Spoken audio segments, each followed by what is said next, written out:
नमस्कार, आप देख रहे हैं न्यूज 18 बिहार झारखंड में हूं आपके साथ रुचिका राज। रूसी राष्ट्रपति व्लादिमीर पुतिन का प्रधानमंत्री नरेंद्र मोदी ने स्वागत किया है। दरअसल आपको बता दें कि रूसी राष्ट्रपति व्लादिमीर पुतिन इन दिनों भारत में हैं और वो भारत में प्रधानमंत्री नरेंद्र मोदी के साथ अलग अलग जगहों पर जा रहे हैं, भ्रमण कर रहे हैं। ऐसे में कई सारी तस्वीरें भी सामने आई जो कि चर्चा का विषय बनी हुई है। दरअसल जब प्रधानमंत्री नरेंद्र मोदी रूसी राष्ट्रपति पुतिन को रिसीव करने के लिए पहुंचे, वो भी सुर्खियां बन गई। और ये खबर सिर्फ भारत के लिए ही सुर्खियां नहीं है, बल्कि अमेरिकी मीडिया के लिए भी ये सुर्खियां हैं।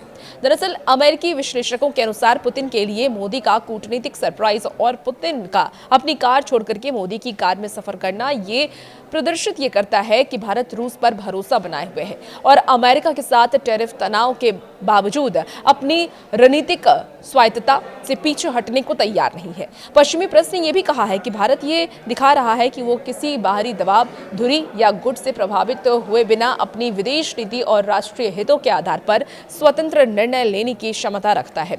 साथ ही सार्वजनिक संकेत भी देने में सक्षम है। रूसी मीडिया ने भी ये कहा है कि पीएम मोदी का एयरपोर्ट आना राष्ट्रपति पुतिन के लिए अप्रत्याशित सम्मान रहा। ये पुतिन के साथ मोदी के विशेष संबंधों का संकेत है। रूसी मीडिया ये भी बताते हैं कि भारत ने वैश्विक दबावों के बीच स्पष्ट कर दिया है कि रूस उनके रणनीतिक मानचित्र में आज भी केंद्रीय साझेदार है। पुतिन जब भी विदेश यात्रा करते हैं तो आमतौर पर अपनी सुरक्षा सुविधाओं वाली कार में ही सफर करते हैं और इस बार उन्होंने ये प्रोटोकॉल भी तोड़ते हुए प्रधानमंत्री नरेंद्र मोदी की कार में बैठ करके पीएम आवास तक की सफर को तय किया। पश्चिमी विश्लेषकों ने यह भी कहा है कि इसे भरोसे का विरला उदाहरण उन्होंने बताया। ये कदम न केवल व्यक्तिगत समीपता का प्रतीक है, बल्कि ये संकेत भी है कि पुतिन भारत को विश्व भू राजनीति में अपने भरोसेमंद स्तंभ के रूप में देखते हैं। ये कूटनीतिक संकेत भारत उन नेताओं के लिए सुरक्षित रखता है जिनके साथ उनके संबंध रणनीतिक, ऐतिहासिक और भावनात्मक तीनों आयामों में गहरे हों। आपको बता दें कि पश्चिमी मीडिया का यह भी कहना है कि भारत और अमेरिका के बीच टैरिफ, ट्रेड बैलेंस और तकनीकी निर्यात प्रतिबंधों को लेकर के हाल में कड़वाहट बढ़ी है। ऐसे समय में पुतिन का आगमन और मोदी का व्यक्तिगत स्वागत भारत की बहुध्रुवीय विदेश नीति का स्पष्ट प्रदर्शन है। अमेरिका और यूरोप के रणनीतिक हलकों के अनुसार भारत ने स्पष्ट संदेश ये दिया है कि नई दिल्ली दबाव में ना तो निर्णय लेगी और ना अपने रिश्तों की प्राथमिकताओं को बदलने देगी। देखिए, यूरोप की तरफ से क्या कुछ इस पर प्रतिक्रिया आई है। दरअसल यूरोप ने ये बोला है कि दिल्ली अपने पुराने रुख पर कायम है। बीबीसी ने भी कहा है कि भारत ऊर्जा और रक्षा साझेदारी में रूस को महत्वपूर्ण मान करके चलता रहा है। यूरोपीय विश्लेषकों ने रेखांकित किया है कि सीमित विदेश यात्राएं करने वाले पुतिन का भारत आना विशेष प्राथमिकता का संकेत है। भारत की विदेश नीति का बड़ा संदेश है कि बहुध्रुवीयता पर मजबूत कदम उन्होंने बताया है। भारत रूस के साथ रक्षा, ऊर्जा, स्पेस और न्यूक्लियर सहयोग को मजबूत बनाए हुए है।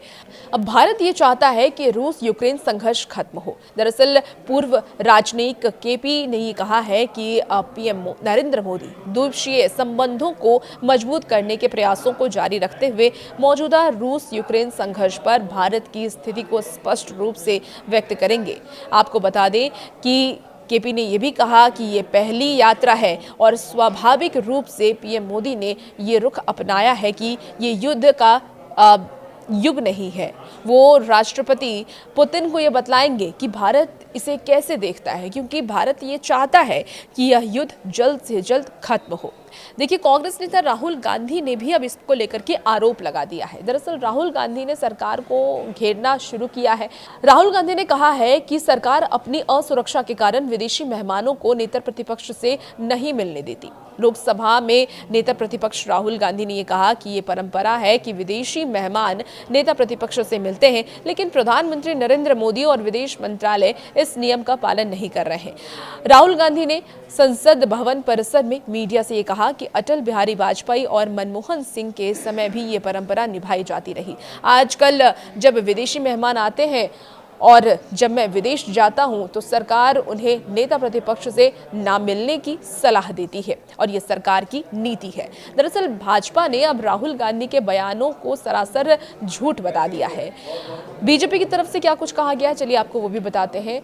बीजेपी ने इस पूरे बयान को झूठ बताते हुए इसे खारिज कर दिया। सरकार विदेशी मेहमानों को उनसे मिलने नहीं देती है। जो आरोप राहुल गांधी लगा रहे हैं उसे बीजेपी की तरफ से झूठ बताया गया है। पार्टी ने यह कहा है कि विपक्ष के नेता ने इस साल न्यूजीलैंड और मॉरिशस के प्रधानमंत्रियों समेत कई विदेशी मेहमानों से उन्होंने मुलाकात की और भाजपा के मुख्य प्रवक्ता अनिल ने सोशल मीडिया पोस्ट में इन विदेशी मेहमानों के साथ मुलाकात की राहुल की तस्वीरें भी साझा की है। और भी ऐसी वीडियोस के लिए बने रहिए न्यूज़ 18 बिहार झारखंड के साथ।